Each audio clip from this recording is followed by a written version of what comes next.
Assalamualaikum warahmatullahi wabarakatuh.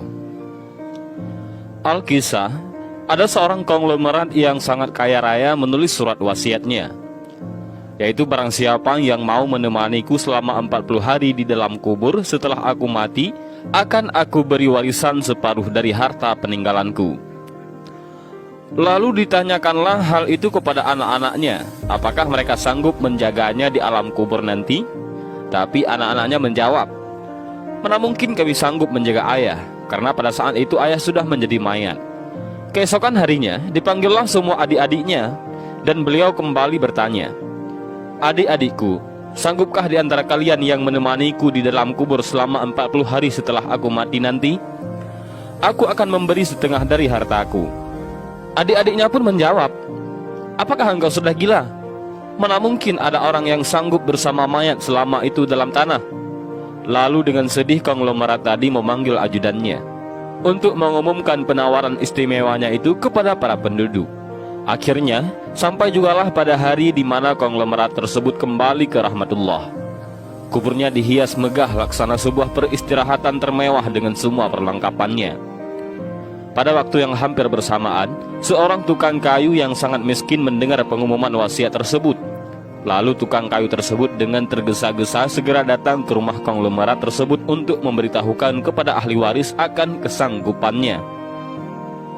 Keesokan harinya dikebumikanlah jenazah sang konglomerat.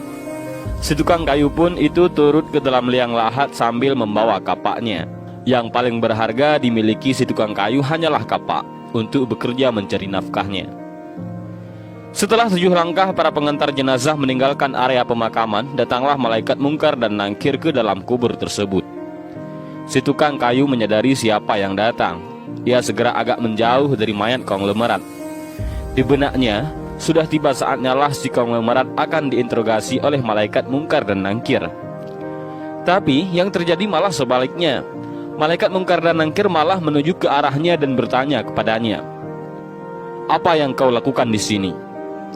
Aku menemani mayat ini selama 40 hari untuk mendapatkan setengah dari harta warisannya, jawab si tukang kayu. Apa saja harta yang kau miliki? Tanya mungkar nangkir. Hartaku cuma kapak ini saja, untuk mencari rezeki, jawab si tukang kayu. Kemudian mungkar dan nangkir bertanya lagi, dari mana kau dapatkan kapakmu ini? Aku membelinya, balas si tukang kayu. Lalu pergilah mungkar dan nangkir dari dalam kubur tersebut. Besok di hari kedua, mereka datang lagi dan bertanya, apa saja yang kau lakukan dengan kapakmu? Aku menebang pohon untuk dijadikan kayu bakar, lalu aku jual ke pasar, jawab tukang kayu. Di hari ketiga ditanya lagi, pohon siapa yang kau tebang dengan kapakmu ini? Pohon itu tumbuh di hutan belantara, jadi nggak ada yang punya, jawab si tukang kayu itu. Apa kau yakin? Lanjut malaikat. Kemudian para malaikat pun hilang. Datang lagi di hari keempat, mereka bertanya lagi, adakah kau potong pohon-pohon tersebut dengan kapak ini sesuai ukurannya dan beratnya yang sama untuk dijual? Aku potong dikira-kira saja, mana mungkin ukurannya bisa sama rata, tegas tukang kayu. Begitu terus yang dilakukan malaikat mungkar dan nangkir. Datang dan pergi sampai tak terasa sekarang 39 hari sudah. Dan yang ditanyakan masih berkisar dengan kapak tersebut. Di hari terakhir yang ke-40, datanglah mungkar dan nangkir sekali lagi bertemu dengan tukang kayu tersebut. Berkatalah mungkar dan nangkir, hari ini kami akan kembali bertanya soal kapakmu ini. Belum sempat mungkar dan nangkir melanjutkan pertanyaannya, si tukang kayu tersebut segera melarikan diri ke atas dan membuka pintu kubur tersebut.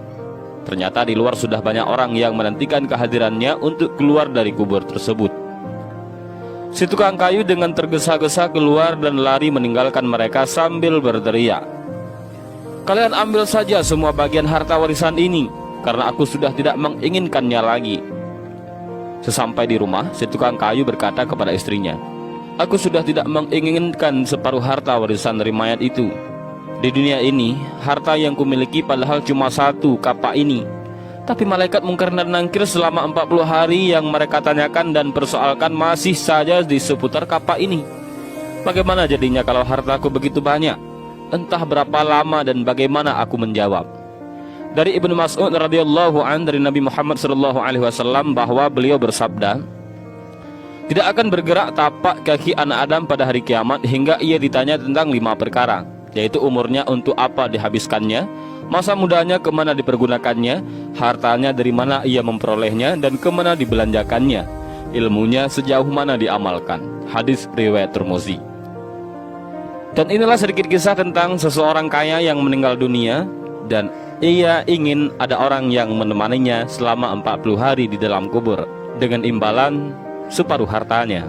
Namun orang yang berhasil melakukan tugas tersebut malah tidak menginginkan harta si orang kaya itu. Dan mudah-mudahan kisah singkat ini bermanfaat bagi kita semua. Amin ya rabbal alamin. Wallahu a'lam bishawab. Assalamualaikum warahmatullahi wabarakatuh.